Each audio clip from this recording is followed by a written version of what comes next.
પોલીસના બળપ્રયોગ સામે સાબરકાંઠા જિલ્લાના પશુપાલકોમાં રોજ દૂધ વધડીઓ દૂધ લેવાનું બંધ કર્યું. બલ્ક મિલ્કના ટાંકા ખોલી નાખવામાં આવ્યા. સાબરડેરી આજ આગળ પશુપાલકો પર પોલીસે લાઠીચાર્જ કર્યો. ટીયર ગેસના સેલ છોડ્યા. તેને હવે હક માટે રજૂઆત કરવા ગયેલા પશુપાલકોને દોડા વાર્તા હવે પશુપાલકોએ પણ અસહકારનું આંદોલન શરૂ કર્યું છે, જેમાં ઈડરની ફિચોડ દૂધ મંડળીએ દૂધ ઢોળીને વિરોધ શરૂ કર્યો તો અન્ય દૂધ મંડળીઓએ બલ્ક મિલ્કના ટાંકા ખોલી હજારો લીટર દૂધ રોડ ઉપર વહેતું કર્યું. અંધારીવાડી ગામડીમાં પણ પશુપાલકોએ દૂધ ઢોળીને વિરોધ નોંધાવ્યો તો હિંમતનગરનું કાંકણું દૂધ મંડળીએ દૂધ લેવાનું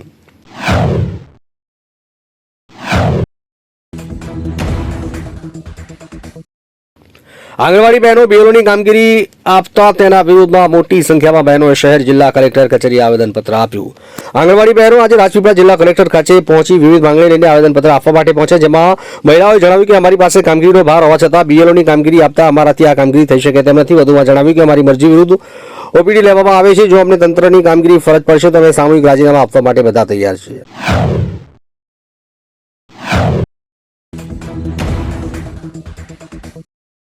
આમોદ નેશનલ હાઈવે 64નો વધુ એક બ્રિજ જર્જરિત. જિલ્લાના આમોદ નેશનલ હાઈવે 64નો વધુ એક બ્રિજ જર્જરિત. આમોદ તાલુકાના નહેર ગામ નજીકનો બ્રિજ સમારકામ માંગી રહ્યો છે. તંત્ર ક્યારે જાગશે? તકેદારી આયોગમાંથી 2022માં ખૂબ તકલાદી, નબળી અને હલકી ગુણવત્તાની કામગીરી બાબતે નાગરિક દ્વારા એફઆઈઆર કરવા સુધીની કડક સૂચના આપવામાં આવી. આ દિન સુધી તંત્ર કુંભકર્ણની નિંદ્રામાં.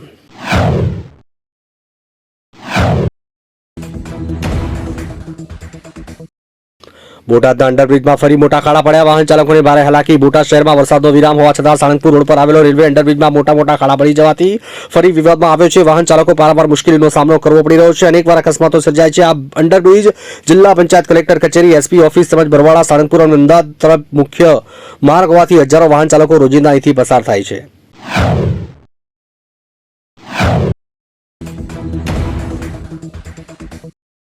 મોરબી જિલ્લા કોંગ્રેસ દ્વારા મહાનગરપાલિકાનો ઘેરાવો કરતા ચુસ્ત પોલીસ બંદોબસ્ત ગોઠવવામાં આવ્યો. મોરબીના પાયાના પ્રશ્નો લઈને કોંગ્રેસે આજે પ્રજાને સાથે રાખી મહાનગરપાલિકાના ઘેરાવનો કાર્યક્રમ શરૂ કર્યો. જો કે ચુસ્ત પોલીસ બંદોબસ્ત વચ્ચે ગેટ બંધ કરી મહાનગરપાલિકામાં કોઈ પ્રવેશ દેવાયા નહોતા.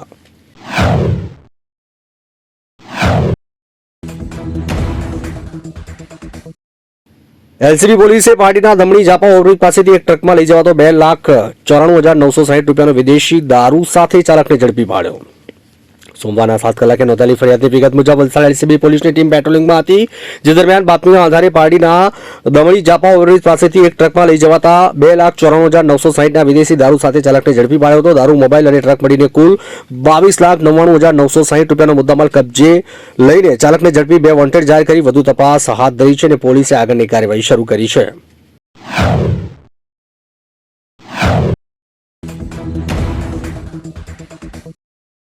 નર્મદા જિલ્લા કલેક્ટર એસકે મોદી દ્વારા રાજપીપળાથી ડેડિયાપાડા જતા જીતનગર કરજણ નદી ઉપર બનાવેલ બ્રિજની મુલાકાત લીધી. મહત્વની બાબત એ છે કે 10 જુલાઈના રોજ પબ્લિક એપ પર આ બ્રિજ જર્જરિત જોવા મળ્યો અને તેના પોપડા પર નીકળી ગયા છે. કેટલાક ખાડા પણ પડી ગયા છે. સમાચાર રાહદારી અભિપ્રાય સાથે પ્રસારિત કરવામાં આવ્યા અને આજે જિલ્લા કલેક્ટર એસકે મોદી દ્વારા બ્રિજનું નિરીક્ષણ કર્યું અને જરૂરી સૂચના આપી છે.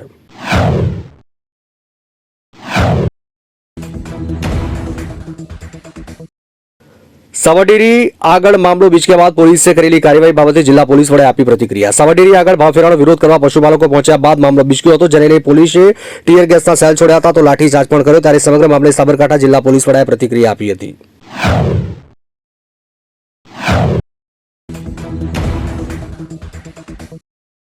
હિંમતનગર ચિલોડા હાઈવે પર ચક્કાજામ. સાબરડેરીના ટેન્કરમાંથી દૂધ રોડ ઉપર ઢોળ્યું. સાબરડેરીના ભાવફેરનો મુદ્દો હવે વધુ વિવાદિત બને છે. ત્યારે આજે સાબરડેરી ખાતે રજૂઆત કરવા ગયેલા પશુપાલકો પર લાઠીચાર્જ થયો હતો, જેને લઈને પશુપાલકોએ હિંમતનગર ચિલોડા હાઈવે પર ચક્કાજામ કર્યું. તો સાબરડેરીના જે ટેન્કર દૂધ લઈને આવતા હતા તેના વાલ ખોલી નાખતા ટેન્કરમાંથી દૂધ રોડ પર ઢાળવા માંડ્યું હતું.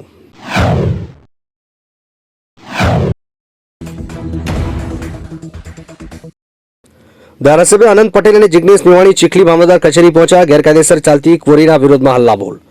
વાસણાના ધારાસભ્ય આનંદ પટેલ ચીખલી પહોંચ્યા હતા, જ્યાં તેમણે ગેરકાયદેસર ચાલતી રેઠાવાણીયા ક્વોરીના વિરોધમાં હલ્લાબોલ કર્યો હતો. આ દરમિયાન જિગ્નેશ મેવાણી પણ પહોંચ્યા હતા અને આ ગેરકાયદેસર ક્વોરી ચાલી રહી છે ચીખલીમાં તેને બંધ કરવા માટે વાત તંત્રના કાને પહોંચાડી હતી.